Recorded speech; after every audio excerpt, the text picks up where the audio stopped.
नमस्कार दोस्तों, welcome to my educable YouTube channel. मैं रजनीश। आज मैं आप लोगों से संघवाद पे चर्चा करने वाला हूं। ये संघवाद जो है क्लास 10th के सिविक्स के चैप्टर 2 से लिया गया है।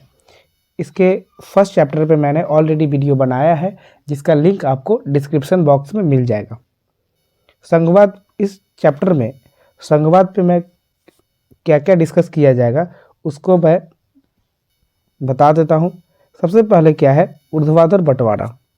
तो ऊर्ध्वाधर बंटवारा या क्षैतिज बंटवारा है जो लोकतंत्र में सत्ता की साझेदारी में चर्चा किया जा चुका है, जो चैप्टर 1 से संबंधित है। तो वहां से आप इसको देख सकते हैं।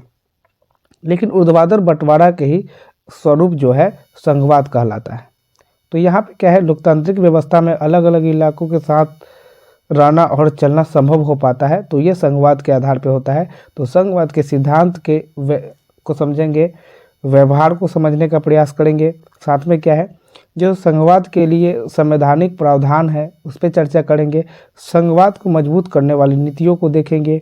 राजनीतिक विश्लेषण जो किया जाएगा उसको भी देखेंगे। साथ में क्या है, भारतीय संघवाद पे जो तीसरे स्तर की जो सरकार बनेगी और उनको जो शक्तियाँ दी गई है उस पर चर्चा करेंगे।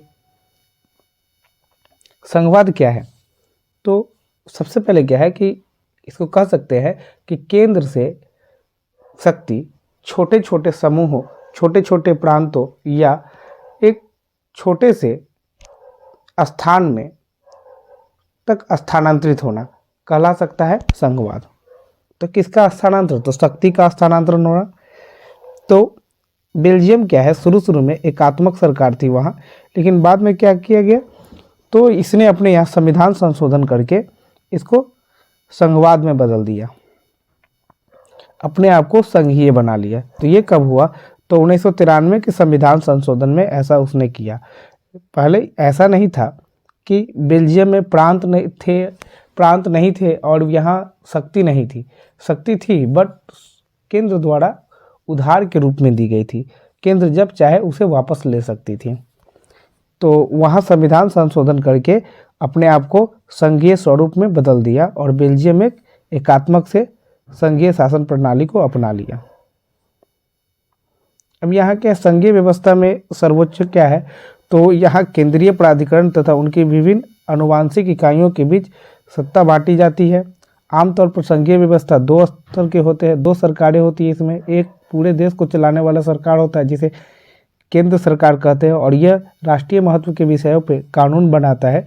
साथ में राज्य स्तर पे, प्रांत स्तर पे भी जो सरकार होते हैं उसे प्रांतीय सरकार कहते हैं, जो अपने छोटे क्षेत्र या राज्य के अधीन जो सेवाएं हैं या समस्याएं हैं उसको सॉल्व करने का काम करते हैं। ये दोनों स्वतंत्र होते हैं, किसी पे किसी का कोई कंट्रोल नहीं होता और यह न एक दूसरे के क्षेत्राधिकार में जाकर वर्क करते हैं। एकात्मक में ऐसा नहीं। एकात्मक शासन व्यवस्था में क्या है, प्रांत होता है लेकिन केंद्र के अधीन वो वर्क करता है। जैसे यहाँ पे जो आपको रेड पूरा जो मैप दिख रहा है, ये सारे मैप किसके हैं, तो ये संघीय शासन प्रणाली को व्यवस्था को अपनाने वाले देश हैं।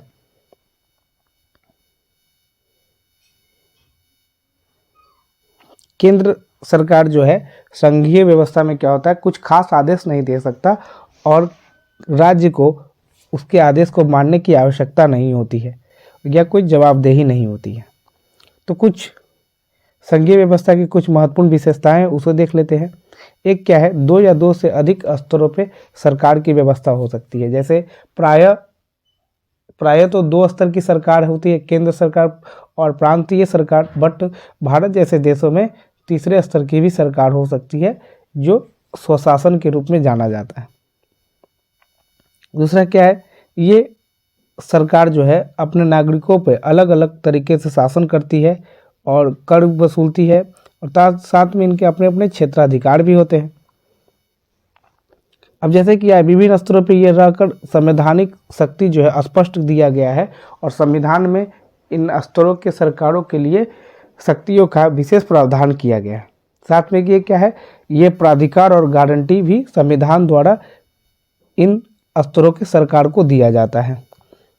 संविधान में जो मौलिक प्रावधान है उसको सिर्फ केंद्र द्वारा नहीं हटाया जा सकता। इसके लिए राज्य सरकार या दोनों स्तर की सरकार आम सहमति बनाकर ऐसा कर सकती है। अदालतों में क्या है, ऐसे विवाद हमेशा अदालतों में जाते हैं। केंद्र और राज्य के स्तरों के जो विवाद होते हैं वह अदालतों में जाते हैं और अदालत का निर्णय, न्यायपालिका का निर्णय अंतिम निर्णय कहलाता है। वित्तीय स्वायत्तता दोनों के होते हैं, दोनों कर लगाते हैं और दोनों वसूल करते हैं। यहाँ क्या है, संघीय शासन व्यवस्था का दोहरा उद्देश्य हो जाता है। एक तो क्या कि देश की एकता और अखंडता को बनाए रखा जाता है। दूसरा, बड़े बड़े देशों में जो सामाजिक भिन्नताएं होती है या क्षेत्रीय विविधताएं हैं उनको भी सम्मान देने का एक फायदा इससे मिलता है। अब क्या है, इसमें दो बातें महत्वपूर्ण होती है संघवाद में। एक क्या, तो एक जो शक्ति का जो वितरण होता है, जो नियम है, उस पर सहमति होनी चाहिए। दूसरा क्या, एक दूसरे पे यह भरोसा होना चाहिए कि ये आप अपने अपने क्षेत्राधिकार में रहकर वर्क करेंगे। जैसे आदर्श संघीय व्यवस्था में दोनों पक्ष होते हैं, आपसी भरोसा और दूसरा साथ रहने पर सहमति। अब संघीय व्यवस्था दो प्रकार की हो सकती है, दो प्रकार से बनाया जा सकता है। राज्य प्लस राज्य मिलकर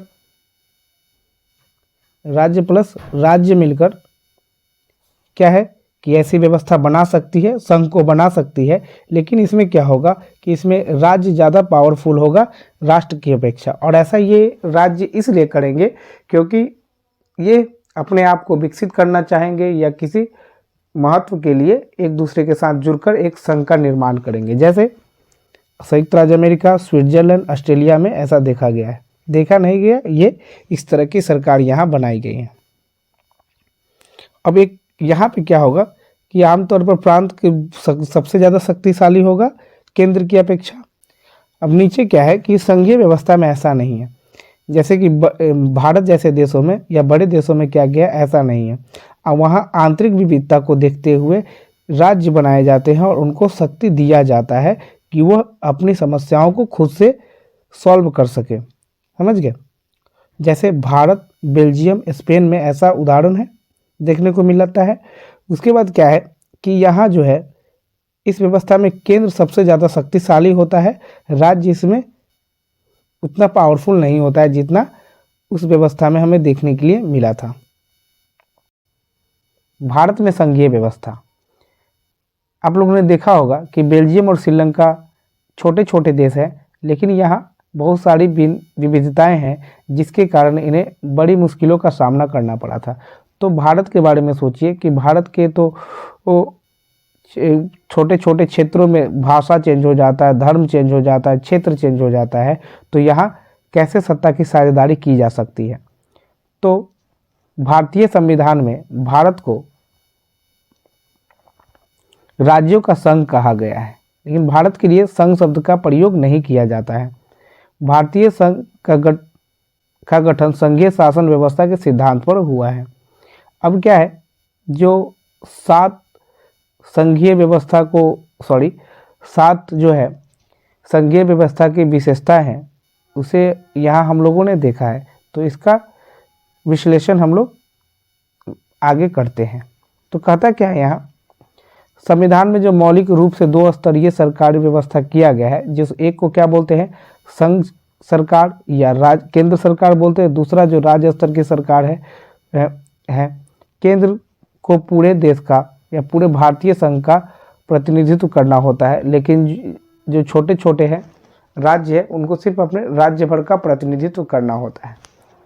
अब क्या है, यहाँ क्षेत्रीय लेवल पे भी सरकारें हैं। तो एक नगर पालिका है, दूसरा ग्राम पंचायत है, जो संघीय शासन व्यवस्था का तीसरा स्तर है और ये भारत में देखने को मिलता है। तीनों स्तर की शासन व्यवस्था में क्या है कि अलग अलग अधिकार क्षेत्र में ये तीनों कार्य करते हैं। केंद्र और राज्य सरकारें के बीच विधायी शक्तियों का जो बंटवारा किया गया है वो तीन हिस्सों में किया गया, एक संघ सूची में, दूसरा राज्य सूची में और तीसरा समवर्ती सूची में। तो संघ सूची का जो विषय है उस पर कानून कौन बनाएगा, तो केंद्र बनाएगा। तो कैसे विषयों पर, तो प्रतिरक्षा, विदेशी मामले, बैंकिंग, संचार, मुद्रा जैसी राष्ट्रीय महत्व के विषयों पर केंद्र सरकार द्वारा कानून बनाया जाएगा।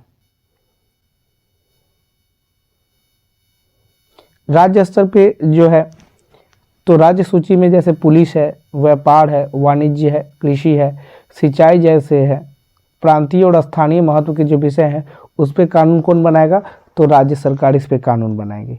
और समवर्ती सूची में शिक्षा, वन, मजदूर संघ, विवाह, गोद लेना, मतलब मजदूर संघ, विवाह, गोद लेना, उत्तराधिकार जैसे विषयों पर केंद्र सरकार और राज्य सरकार अगर दोनों दिलचस्पी दिखा रहा है तो दोनों इस पर कानून बना सकते हैं। लेकिन जब केंद्र और राज्य के बीच शक्तियों के बीच टकराव की स्थिति उत्पन्न होगी तो यहाँ पे केंद्र का पावर अधिक हो जाता है। अब सवाल ये है कि वैसे विषय जो इन तीनों सूचियों में शामिल नहीं किया गया है तो उस पर कानून कौन बनाएगा। तो जैसे उस समय कंप्यूटर से संबंधित या AI सेक्टर मतलब आर्टिफिशियल इंटेलिजेंस से संबंधित जो जैसे अभी समाज डेवलप हो रहा है और डिजिटल रूप में हम लोग जो ज़्यादा विकसित हो रहे हैं तो इस पर अगर कानून बनाने का अधिकार की बात आएगी तो इस पर कानून कौन बनाएगा, तो इस पर कानून केंद्र सरकार बनाएगी। जैसे कहा जाता है जिसे अवशिष्ट शक्ति किसके पास, तो केंद्र के पास, तो उस पर कानून बनाने का अधिकार केंद्र सरकार के पास होता है। अब जैसे कुछ राज्यों को विशेष दर्जा दिया जाता है, जैसे क्या है कि इन सभी क्षेत्रों में सभी प्रांतों को समान अधिकार नहीं दिया जाता है, सभी को नहीं दिया गया है, लेकिन कुछ राज्यों को ऐसा दिया जाता है क्योंकि उसकी जो क्षेत्रीय विविधताएं होती है या क्षेत्रीय संस्कृति है इसके आधार पर उन्हें ये मिलता है।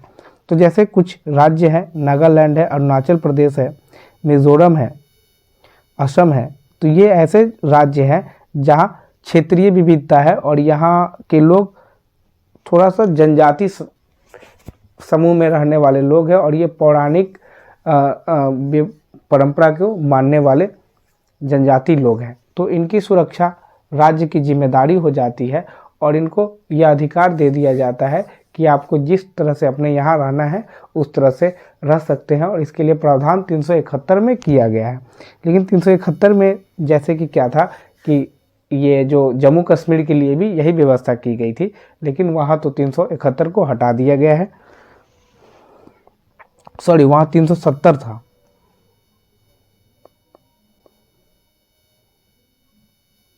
अब कुछ छोटे छोटे इलाका है जिनको राज्य का दर्जा देना संभव नहीं है, वो राज्य के दर्जा लेने के लिए जो क्षेत्र है वो छोटे पड़ जाते हैं। तो वैसे राज्यों में क्या है, किसके अधीन रखा जाएगा, तो वैसे राज्यों को केंद्र के अधीन रखा जाता है, जिसको केंद्र शासित प्रदेश या संघ शासित प्रदेश के नाम से हम लोग जानते हैं, जो वर्तमान में जिसकी संख्या कितनी है, 8 है।